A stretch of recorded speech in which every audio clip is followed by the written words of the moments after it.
Hey, what's going on, everybody? Just wanted to check in with all of you and see how you're doing in the aftermath of the July LSAT score release. Of course, we're thinking about whether to cancel or not, as well as next steps moving forward, looking towards a retake. Now, of course, the July LSAT was unique in that you could see your score before deciding whether to cancel or not. That's unique. You have until September 4th to do so because LSAT did not change the deadline on that, only changing the deadline on releasing scores early, which is good and bad depending on how you look at it. But my standard advice does not apply here because the July LSAT's unique. Law schools know you can see your score before deciding whether to cancel. So the question is, do you want a knowingly low score on your record or a mediocre score on your record, or would you rather have the mystery of a question mark? If you're looking to go to a top 14 law school and you got a 145, I would say cancel. No reason to have a significantly lower score on your record than what you're ultimately looking to achieve to have a realistic shot at admission. On the other hand, if you got a 163 or a 165, maybe you do want to keep that score because you don't necessarily know for sure that you will do better next time around. It's a question. Of course, you can ultimately do whatever you want, but it is a bit of a risk mitigation factor there, especially since law schools do not average multiple LSAT scores. They only take the highest. So there's no reason to cancel. There's no reason to cancel if your score was decent and you don't really know what's going to happen in the future. The September deadline has already passed. For some strange reason, LSAC has not made enough test centers available for October, and so you may not be able to register for the October test. You may just want to get on the wait list. So that leaves November. And so I would say if October is not an option for you, register for November now.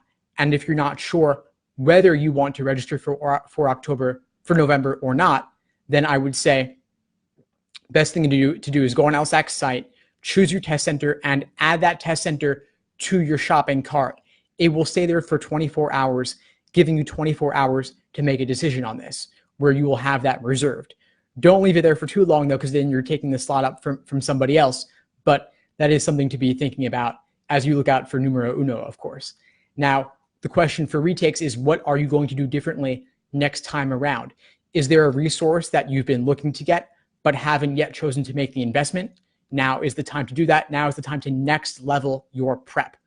Alternatively, if you have not been making adequate time in your study schedule in your week, choose to make that time. Carve out the time in your life for the things that are most important to you. And what's most important to me, at least, is LSAT prep. That's what I do. And that's what I'm hoping you're looking to do too, if you're watching this right now. And so please choose to make that investment in yourself. I've also put here a playlist for you focused specifically on LSAT retake prep, including a class I taught called 15 LSAT retake strategies in 15 minutes. It's my best summary of LSAT retake advice.